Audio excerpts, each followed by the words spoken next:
उद्या आहे नागपंचमी आणि आम्ही आज बनवणार आहे 1 किलो पोह्यांचा चिवडा.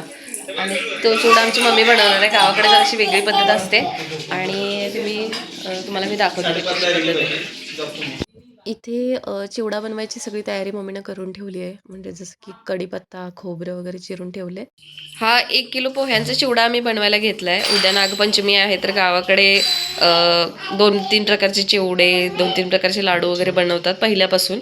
आणि आज आम्ही इथे हा 1 किलो पोह्यांचा चिवडा बनवते. तर इकडची पद्धत म्हणून मी तुम्हाला थोडंसं दाखवते.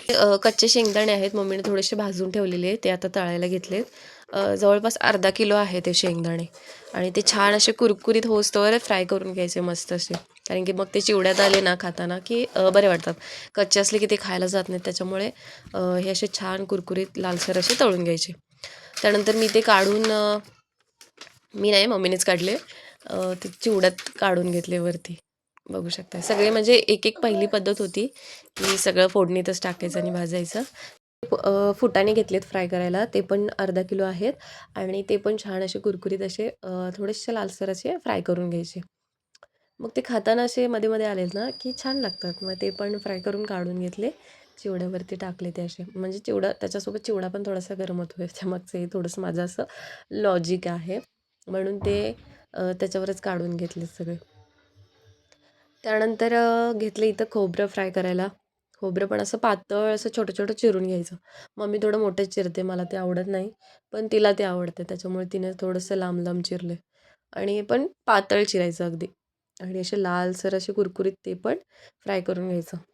ते पण मी चिवड्यावर काढून घेतले ते पण. त्याच्यासोबत आता इकडे म्हणजेच काजू थोडेसे फ्राय करायला टाकलेत. काजू पण छान कुरकुरीत करून घ्यायचे. त्याच्यानंतर सगळ्यात शेवटी मला वाटते कढीपत्ता तळून घेतला पाहिजेत. तो पण असा कुरकुरीत की जसं असं हाताने क्रश जर केला ना, असा आवाज आला पाहिजेत कर्रदिशी. त्याच्यामुळे मी म्हणजे आम्ही कढीपत्ता देखील असा छान कुरकुरीत फ्राय करून घेतो. तो देखील त्या चिवड्यात ॲड केला आहे. त्यानंतर सगळ्यात शेवटी लसूण. लसूण पण तसाच फ्राय करून घ्यायचा. लसूण फ्राय झाला की नंतर मग त्याच्यात तेल किती आहे बघून आपण थोडंसं तेल ॲड करून गॅस बंद करून त्याच्यावर आपण हळद, तिखट, मीठ टाकायचं आहे. जेणेकरून ते तेल जास्त गरम असते, त्यामुळे ते जळण्याची शक्यता असते.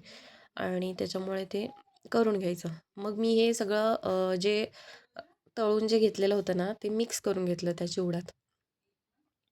छान असं सगळीकडं मिक्स करून घ्यायचं ते. जेणेकरून खालीवर म्हणजेच एकीकडे जास्त एकीकडे कमी असं नाही होणार. त्यासाठी आधी मी सगळं मिक्स करून घेतलं.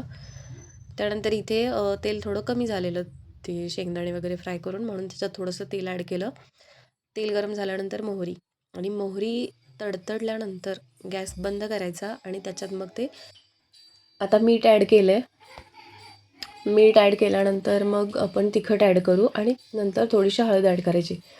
हळदची मला असं फारशी गरज वाटत नाही, पण आम्ही थोडे ॲड करतो. आणि तेल जास्त गरम असल्यामुळे तिखट जळण्याची शक्यता असते. त्यामुळे ते असं हलवत राहा का म्हणजे कंटिन्यू असं, म्हणजे जेणेकरून ते जळणार नाही. आणि छान झाल्यानंतर मग ते आपण चिवड्यात ॲड करून घ्यायचं. चिवड्यात ते ॲड करत असताना एकट्याने हलवायला लागतं ते चिवडा मिक्स. त्यानंतर त्याच्यात आपण ॲड करायचं.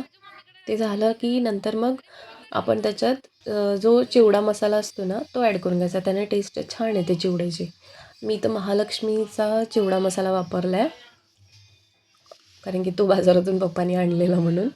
आणि तो इथे मम्मी आता ॲड करते चिवड्यात.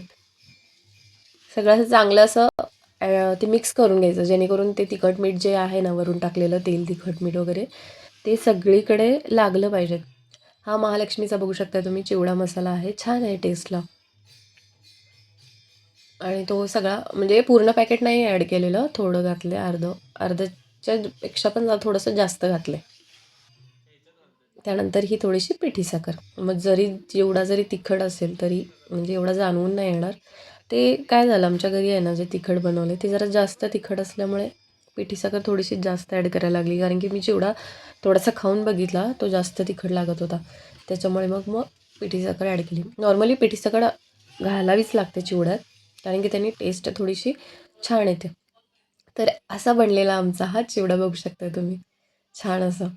थोडासा जास्त डार्क रेड कलर नाही येतो कारण की तिखट प्रॉब्लेम. तर अशा प्रकारे आम्ही बनवला आज 1 किलो पोह्यांचा चिवडा आणि तो टेस्टला छान झाला. दिसायला जरासा असा लाईट कलर दिसतोय, रेड कलर दिसत नाही कारण की आमचं तिखट जास्त प्रमाणात तिखट आहे. त्यामुळे थोडंसं तिखट वापरलं. आणि त्यानंतर ही जी पिशवी दिसते ही बाजाराची पिशवी आहे. म्हणजे उद्या नागपंचमी आहे, पण आम्ही कोल्हापूरला असल्यामुळे इकडे मम्मीने काही तयारी झालेली नाही तिची. त्यामुळे आता उद्या लाडू बनवणार आहे. त्याची देखील रेसिपी मी तुम्हाला दाखवेन. 2-3 प्रकारचे लाडू बनवतोय आम्ही आणि त्याचाच हा पप्पांनी बाजार करून ठेवला आहे.